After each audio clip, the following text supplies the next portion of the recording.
There we go, ladies and gentlemen. Welcome to the SBI podcast. We are here today with the men who run the Wiretapped podcast. Listen, thank you for being here. We just did part one on y'all podcast. It was fantastic.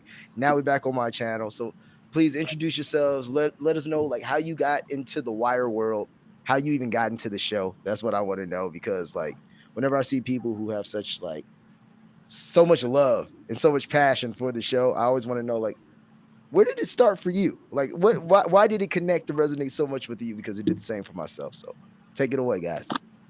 Well, my name is Jesse Perez. Thanks for having me on, Maestro. I've been wanting to do a Wire recap podcast for a while. Like, and it's just, I remember my friend put me onto it like 20 years ago, and the DVDs, and it was the first show like I got addicted to. Like, I was like addicted to the Wire. Like, you know, I remember when season 5 came out, and you could like download the bootleg episodes. I did that. I went on like, I need it now.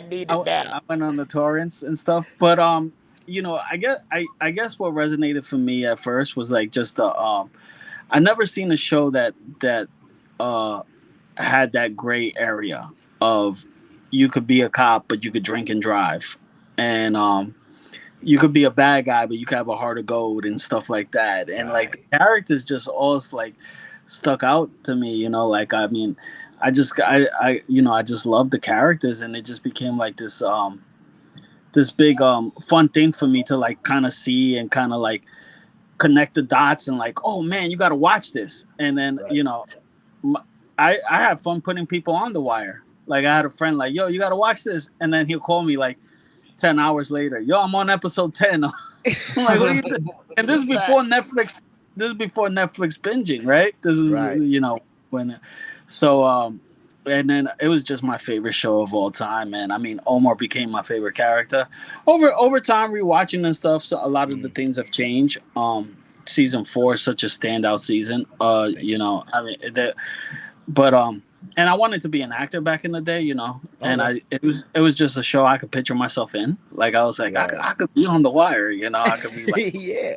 I mean, that's another thing too. Like, looking at how many shows, especially, you know, the shows on when we grew up, like, it was one of the few shows too that had a ton of like talented Black and minority actors. You know what I mean? And it's probably why I got snubbed on a lot of things. But what I will say is, it's one of those things where it's like it was so ahead of its time in so many ways. So even hearing you say that, where it's like it's true, because like other than that, a lot of times it's like, where else do we see ourselves? You know what I mean? A lot of these stories, like you're not fitting on everything on ABC and CBS, like, you know what I mean? Right. So it's, you know, that's right. Great perspective. Well, my name is Leland Edmond, as my team is deeming me, Mr. Wiretapped Truths. Just a huge fan of the Wire. My mom actually put me on the Wire, and she would tell me, you know, you really got to watch the show. I'm telling you, you'll love it. This is like 2006, 2007. Yeah. I'm like, okay. And I started watching it. I'm like, okay, it's a good show. And then like 2008, I don't know what happened. I got the whole set, like Jesse said, and it's been in my rotation ever since. Like, it has never left since 2008, 2009. It has stayed in rotation. Even with Power, new Power comes out, the Wire is still getting watched, you know. Right. So I've seen it. We joke all the time on our pod. I've seen it probably 6,850,000,000 times. Like, it's never left the rotation. So just a fan. And Jesse posted in one of the Facebook groups, you know, he wanted to do a podcast and was interested in having some people on. And we have one more member to our podcast. Jack was in a bad car accident today, but he's all good. You know, we want to send him our prayers. We hate he couldn't be on here with us. But the three of us just connected as, you know, some rabid fans who felt like we could put something special together just from our love on the Wire. And it's been a journey, man. It's been such a journey. That's fire. So where are you from? And then where are you from, Jesse? I'm from Atlanta, Georgia. Okay, where? Yeah. I lived in Atlanta for like a year and a half in like 0405. Okay. Yeah. How about you? I'm from New York. I grew up in Long Island. Yeah. Okay, nice. Okay, and then where's Jack from? Jack is from Long Island, New York. Okay. So two locals and one in Atlanta. That's fire. Yeah. I actually came from Queens to Long Island, but I consider myself Long Island because I think when you're 12 and you grow up, like I'm like, nah, we're Long Island. Yeah, that's funny. Who is it? One of my favorite comedians, I believe, he's from Long Island. You know, Tim Dillon. Tim Dillon, yes, yeah. I'm a big Tim Dillon fan. But so too. Yeah. You know, it's funny that you talk. I have a friend that's cousins with Michael Shea, right?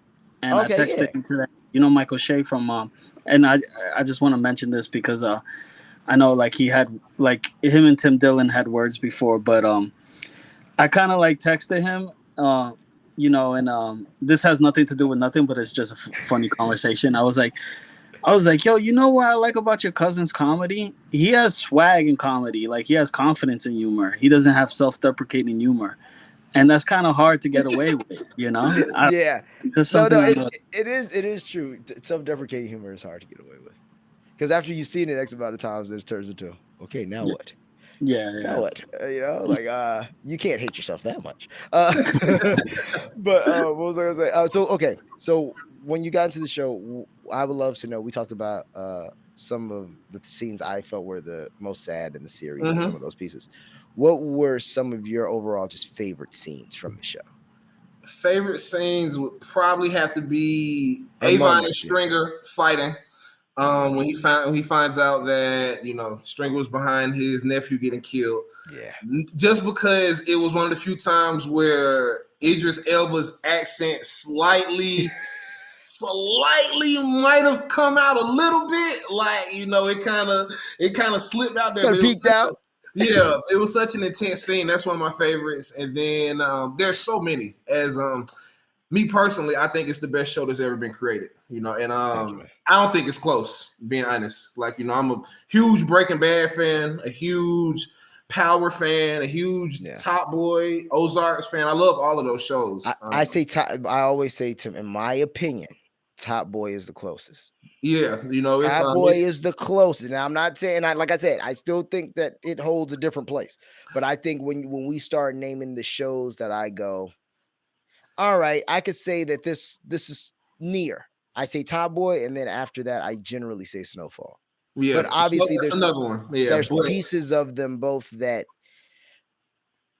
I'd say with Top Boy, I feel like it was closer in that. Remember those? What was it? The Somerville, or it was like those first two seasons. Yep, that was before. I think before Drake became executive producer of it. Before the money. Yeah. And so I will say that felt gritty. That felt real. That felt really good. And then don't get me wrong, the version they did, even once Netflix got involved, I think is still very good, especially for what we usually get on television. I think it's very good. But those first two seasons, and I was just telling Jesse and Jack, like, I'm telling y'all, Top Boy is it's because every episode, just like The Wire, there are no wasted episodes. Like, everything's intentional. You know, like I said, as much as I love Power, I love Breaking Bad, like there might be an episode here and there where it's like, that was all right. With Top Boy and The Wire, there are none. Not one episode. Yeah. I think Power, the original Power series, is my closest to The Wire. I love the original Power. The first Power. First Power. I think a lot of it is like the with a lot of the other shows, even though the base is there, they can get very TV. So like even with Breaking Bad, I really enjoyed Breaking Bad when I first watched it. Really enjoyed it. I love Breaking Bad. But the more I watch Breaking Bad, the more sensationalized it feels. That's the catch. Every time I watch a show like The Wire, even like The Sopranos was kind of sensationalized, but still, every time I watch it, it never feels more sensationalized than the root of what I think it is. But when I look at like Breaking Bad, Power, and even like Snowfall, and these like all good shows, there's this, and I think that it's also just being you're kind of a slave to your times too, right? Because there was no social media when they were shooting The Wire, so there's probably a lot of decisions that were made because it was just for the good of the show. Right. Whereas now it's like we still want to sell this show, so there's certain things we must do to build. Even like Breaking Bad, why it's so good in my opinion is because it's at the beginning. It's like it starts before social media. Mm-hmm. So you know what I mean? So it kind of has to grow with the hype of a social media and things like that over time. But it's so yeah, it's just easier to be grounded, you know, in an era before all of this, because you're not trying to get clips for Twitter. You're not trying to get clips for Instagram. You're just making the art. Just making the art. Yeah. So I think that's a different thing. I'm curious these days, Maestro. What are you watching these days? Like in 2025, what are some of the shows that are in your rotation? Okay. What keeps you interested? Like, you know. Yellowstone got me. Pretty much anything by Taylor Sheridan. Okay. Yellowstone had me. Landman. Whew, good. I heard great things about both of them. Yeah, great. I liked 1883 and 1923, the first two. I heard that the second season isn't so great, but that first season I really did enjoy. What else do I like? What else? There was this other show that I recently saw. It's a Hulu show. It's called Mr. In Between. Really good. It's very what's it about? I feel like I've seen something about that somewhere online somewhere. It's good. It's this guy. It's an Australian show, and it's this guy. The guy who's the star. He also wrote it and created it. But he's a hitman. But he lives this whole normal life as well as being a hitman. So he's like, you see him raising his daughter and doing all these things, but then also see him being this like he's a professional hitman. Yeah, it's really good and really grounded. So I don't like anything that's too sensationalized. I don't like most of my stories that I enjoyed there. This is why I like shows like The Wire. So like they got to be kind of real. They got to be a little bit gritty. And I like not getting the ending everybody wants. So anything that's a little dark. So like even like HBO through the early 2000s, like I always go back, turn on The Sopranos. I always go back, turn on The Wire. I always go back, turn on Deadwood. I always go back, turn on I like that kind of shit. Like the realer, the better. So if you get too sci-fi on me or you get too, I'm kind of out. Yeah. You know what I mean? Like, yeah, it has to be even like movies. Some of my favorite movies: No Country for Old Men, Fight Club, dark. I like dark stuff. I like things that are. I just watched, which was pretty good, Dope Thief on Apple TV. That was pretty good. You liked it? I'd like to hear your qualms with it. I think it got, once again, too sensationalized as it kept going. Like there were certain parts where I'm like, bruh, hold on. How the whole hospital empty? What we doing? Yeah. Like this shit don't make no. That's my qualms with it. Yeah, it got way too TV. But now it's like in today's times, they make everything so damn TV. It's I love that show. I love that the new show on it. What was that guy with the where they work half the day and they live the life half the day, where their mind turned off? Oh, what's his name? The one in Severance. Severance. I love Severance. Okay, so here's what caught me on Severance. I was addicted season 1. Addicted. I was like, oh, holy shit. So then, it took 3 years for it to come back, and then it comes back. Yeah, oh man, it took forever because the strike happened and then something else happened. And but now it's back, and I won't lie to you, I got to episode 6 of season 2, and I was like, what the what are we what's this about anymore? I thought we just wanted to figure out what Lumen was up to, and they just wanted to let them know, oh, you're inside. No, this shit has taken a start.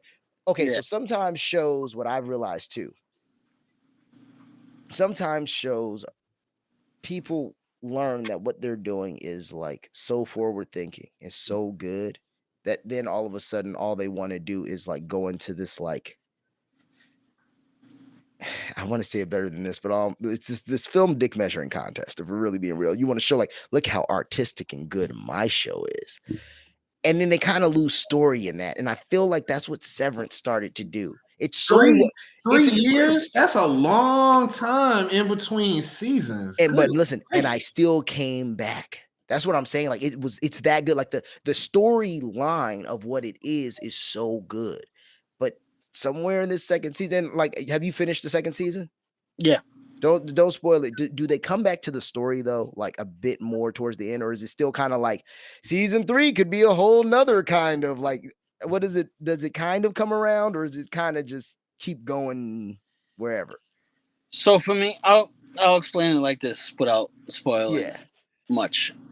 The reason why The Wire, you asked me earlier why The Wire was my favorite show of all time, and I kind of gave an explanation, but I just you mentioning that just made me think of an explanation even more. I think The Wire is the best character study of any television show. We study McNulty, we study the kids, we see these lives, we see the personalities, we know the people. It's such a dialogue driven show. Yeah.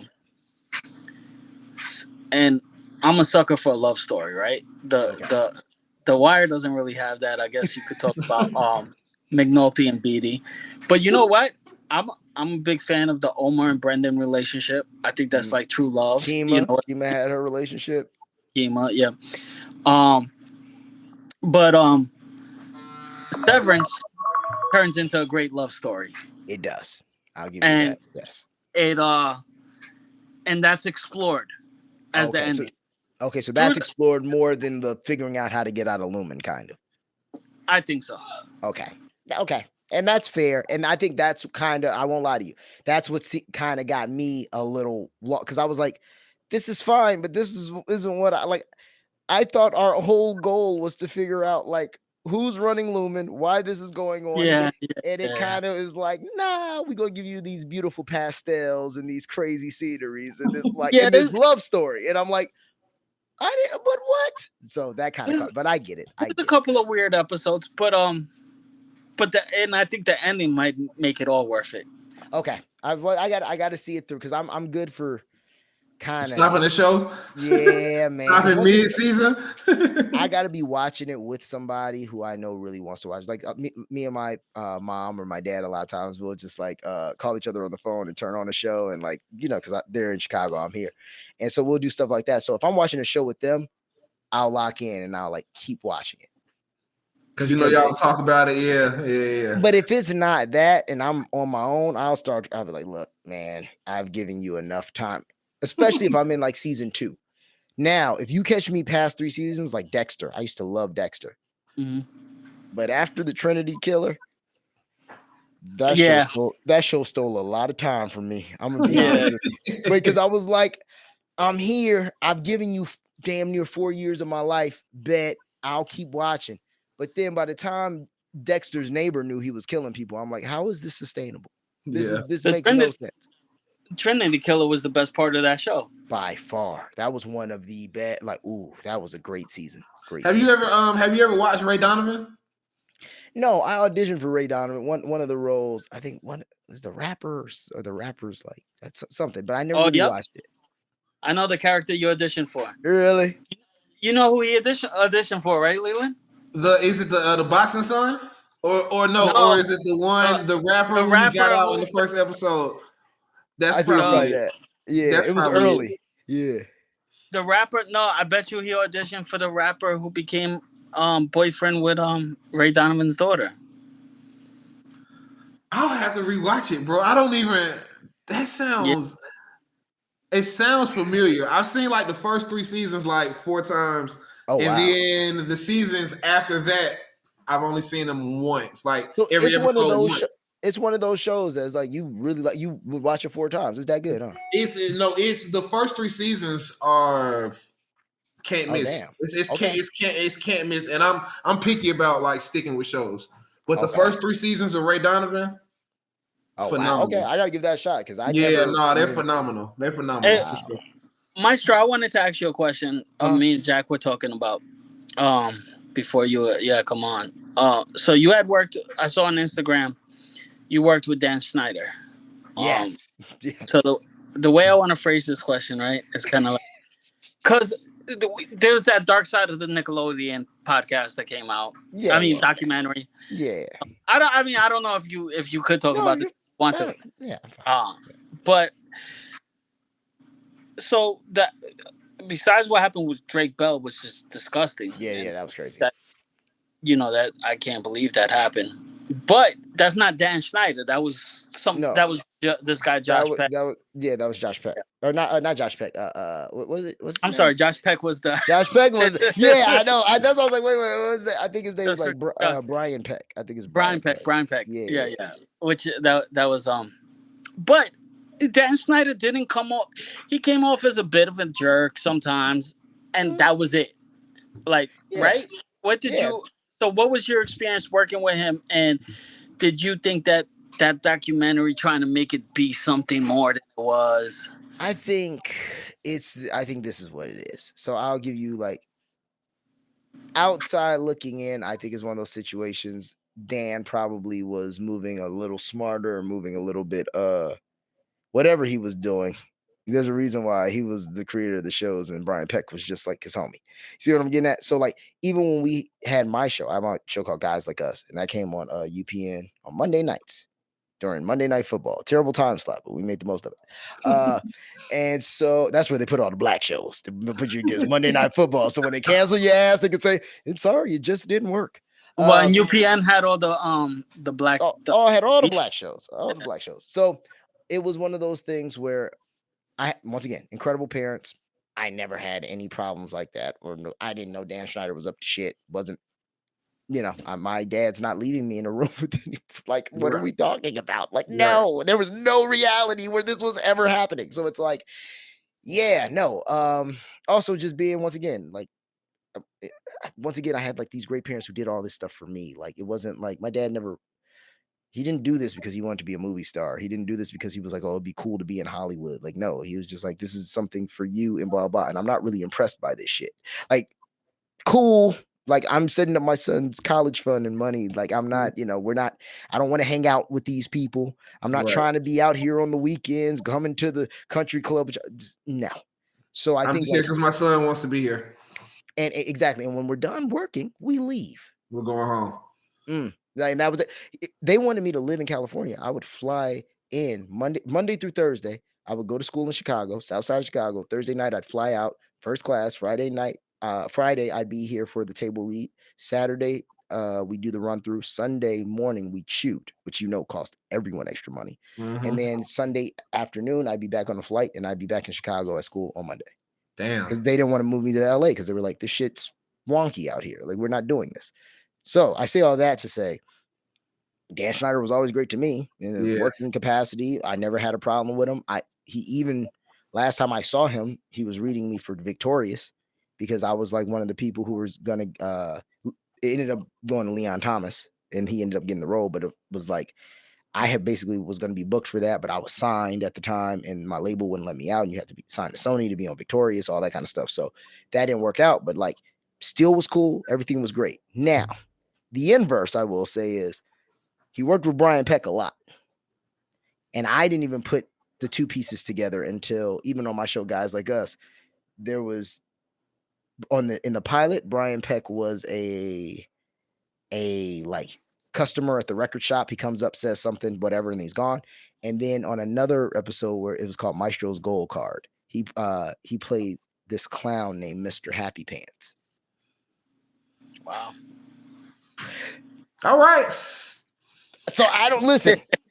The odds that he's Mr. Happy Pants, and then that's the thing, and then he's playing a childhood clown, and we're like, yeah, that's weird. Like, once again, I didn't have a whole lot of interacting, but it was crazy because I showed my dad, like, after all the stuff came out, I showed my dad, like, oh man, this dude apparently was like, yo, he was tripping. My dad was like, damn, yeah, I remember seeing him around the set. Like, yeah, I remember, like, that guy was around. But once again, I'm not being left nowhere, so it wasn't an issue. But that just shows you. Did you want? Were you the one that was like, hey, I think I want to act, mom and dad? No. Or did they see it in you? They saw something in you. It was. Where did that come from? Before I was even born, it was music.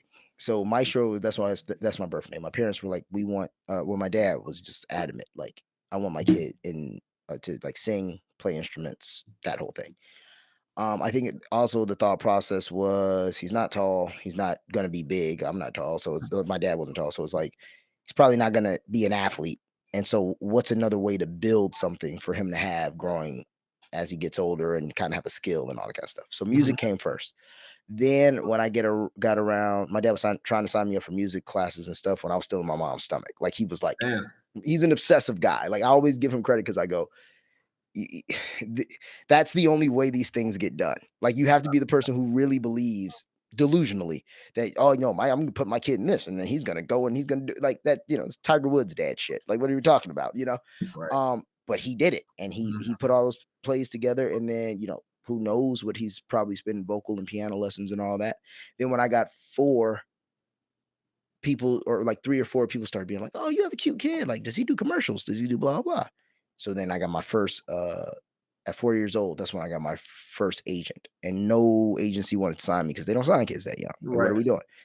He didn't take no for an answer. I got an agent.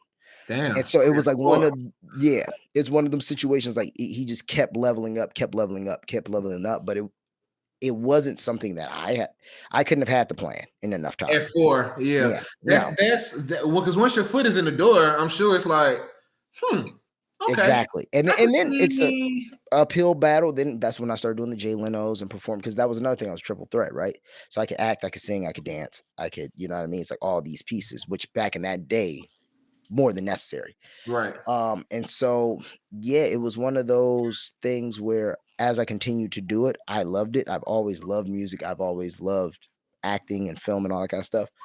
But it definitely was, I couldn't have. It was like, hey, we have this plan. We have this thing. I came into it and I had a knack for it. I took to it and I enjoyed it. Right. A lot of sacrifices, a lot of discipline, a lot of times when I sat there and I was like, I'd rather be doing this. But worth it. Yeah, because as you get older, you start realizing you're like, oh, so this sacrifice shit is just a part of this life shit. Right. Like this is all one. So like, at least I started learning that early. You know what I mean? And because we all deal with it, no matter where you work. If you work at a auto mechanic shop, or you're on TV, or you're, you know what I mean, everybody's gonna have some kind of sacrifice or some kind of things they got to deal with. I just learned that at fucking 5. Right. You know what I mean? We interviewed Julito on our channel, who played Namond, obviously.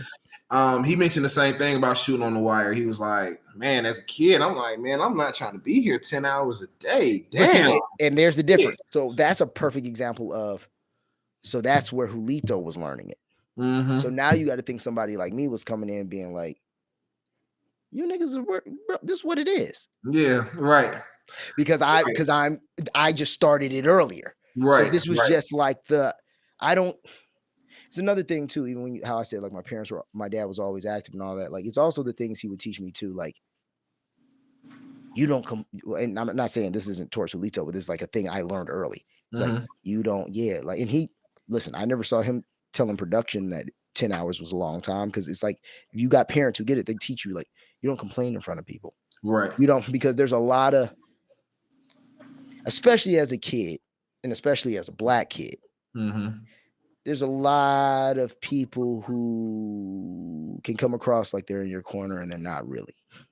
You know what I mean? It's a lot of people who want to complain about the hours and want to, blah, blah, blah. And then they want to go tell that back to somebody. And it's like and don't get me wrong, I'm the kind of person I think that's petty shit. I hate when people move like that. I think it's the dumbest shit ever. But in this industry, it's necessary. There's so many people who move like that, bro. Like there's so many just not real people. You know what I mean? So you learn very quickly, like, hey, all these motherfuckers ain't your friend. All these people aren't, you know what I mean? Everybody's here trying to get a job. Some people like the gossip on the set because they ain't got nothing better to do. Some people, it's all that kind of stuff. But, like, it's easier to navigate when you get older because you kind of understand the lay of the land and how the world works. But when you're a kid, a lot of times, a lot of kids can get caught up because they don't. It's even why they say, like, being a celebrity as a kid doesn't really work out well a lot of times. But that's also because, like I said, we sitting over here talking about loaning some friends money on the other one, and we're like, damn, I expected more from you. Well, we've learned those things when we had money to loan, so that means we were grown. So imagine as a kid how you feel. You think everybody's in your corner, right? Especially if they all act like it because you're doing well. That's true. And then when that's over, then all of a sudden you have to rebuild. At least when you're not famous or you don't have any of that, look, people treat you like they don't give a shit about you, and people don't give a shit about you. And you just keep it pushing. And then maybe one day you do something and then people start gassing you and you go, look at all these people gassing me now. But you remember, When you didn't have shit, when they weren't in your corner.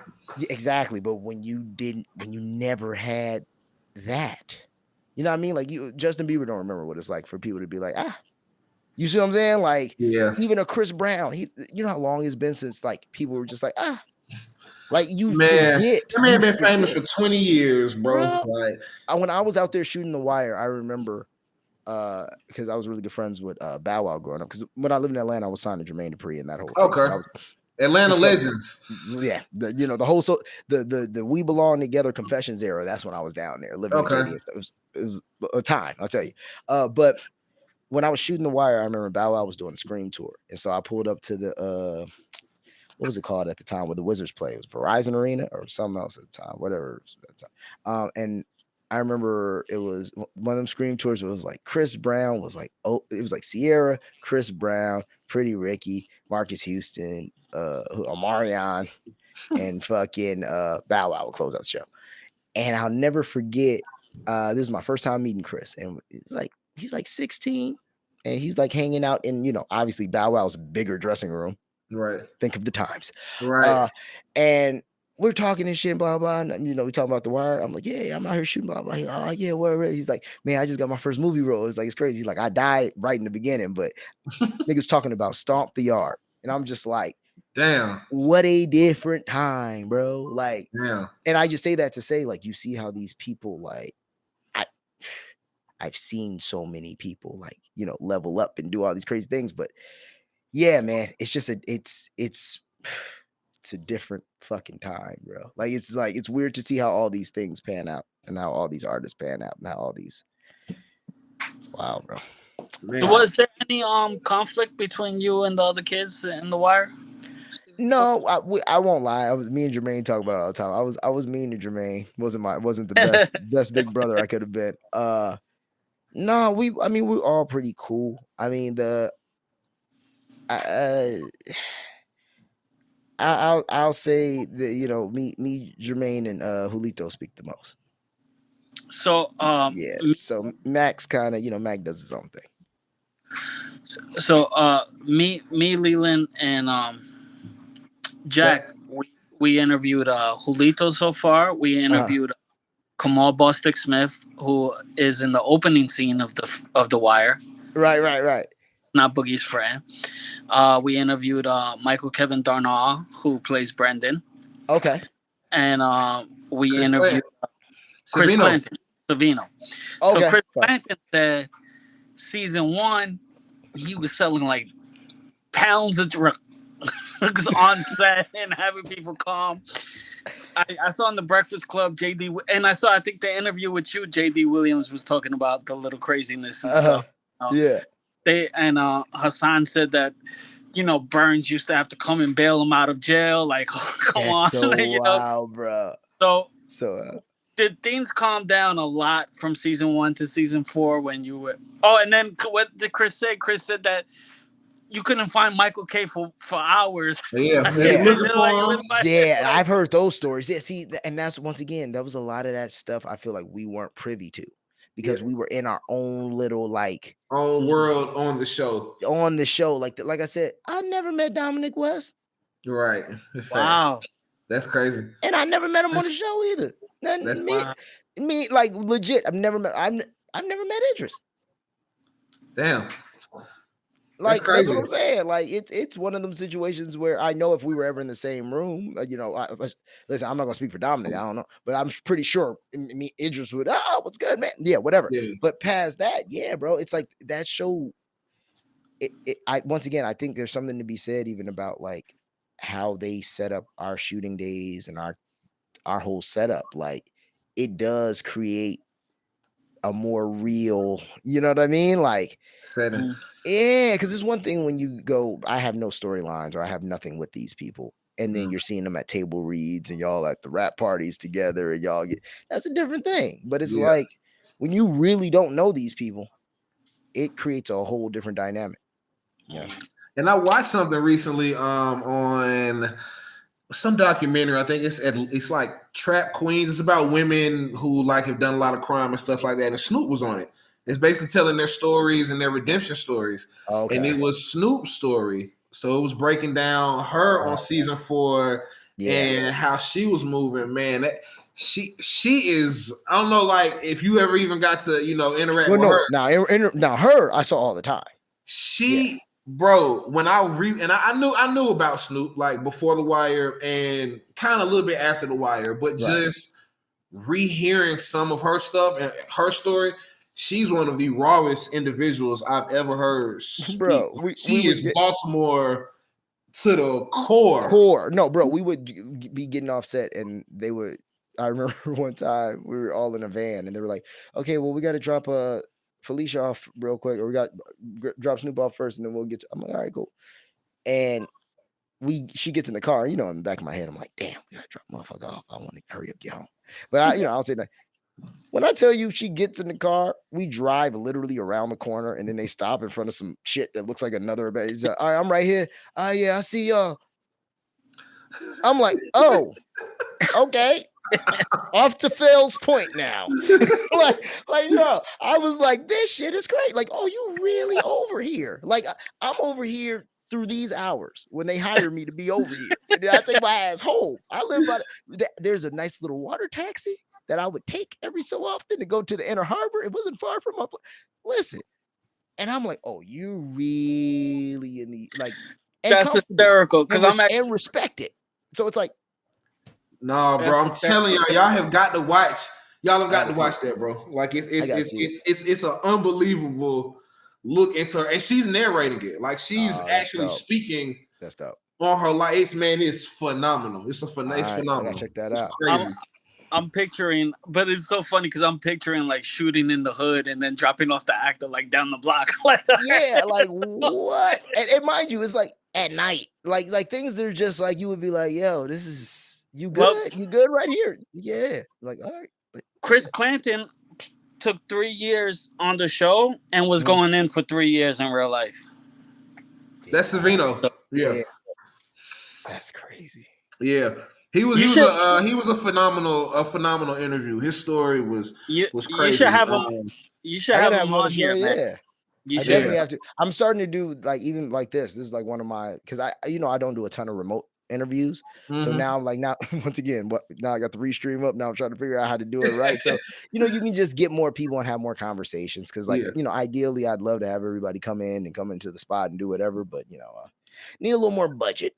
So until we get that, Nah. Do you have any podcasting advice for me, Leland and Jack, on starting our show? You said what's up?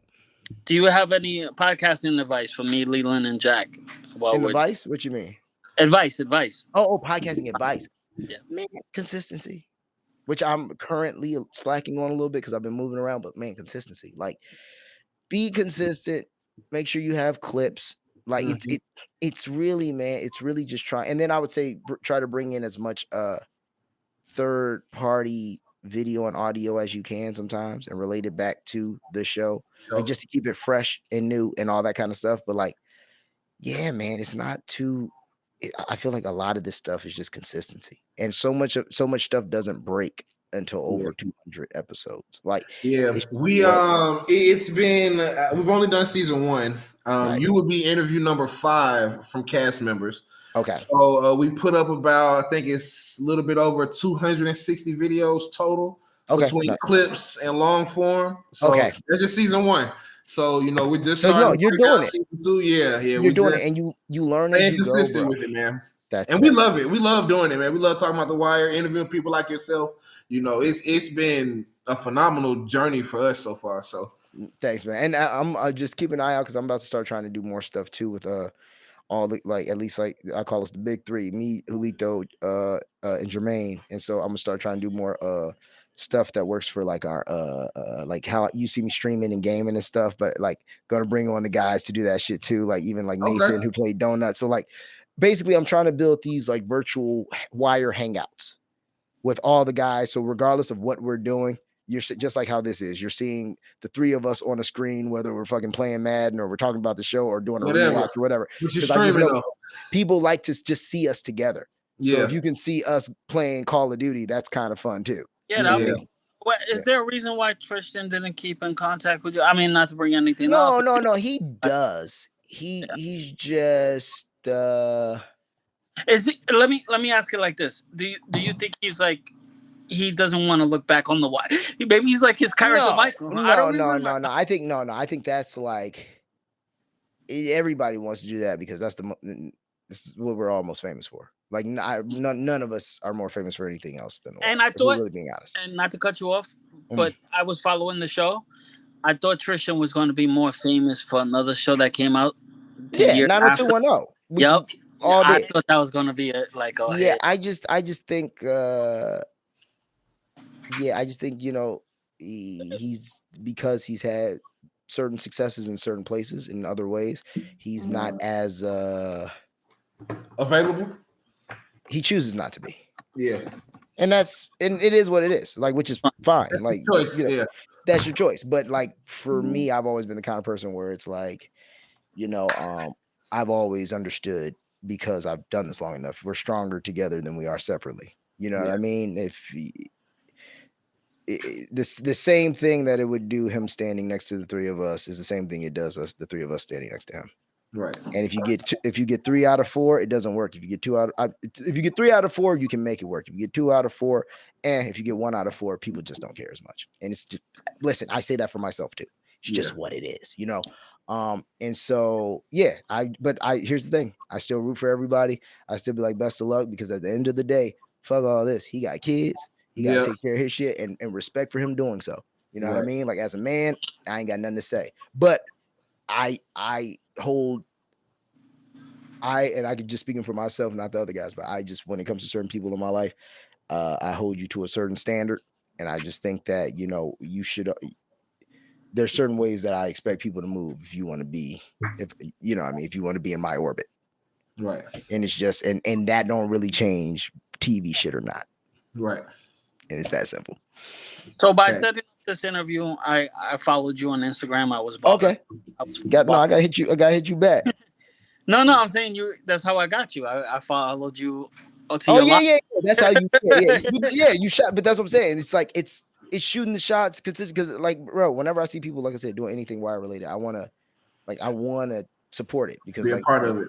Yeah, it's beautiful to see that people give a damn and people still enjoy the show, man. Like, I know so many people who work and who act on stuff, and it's great, but it does not hit people or reach people like this. So we appreciate you having us on, man, for sure. Man. Yeah, man, and thank you for having me on, y'all. So like I said, this is the part 2. Let everybody know where they can reach y'all. One last question. What? Because on Instagram too, you said you gave an idea for season 6 of The Wire, and I forgot what it was. What did I say?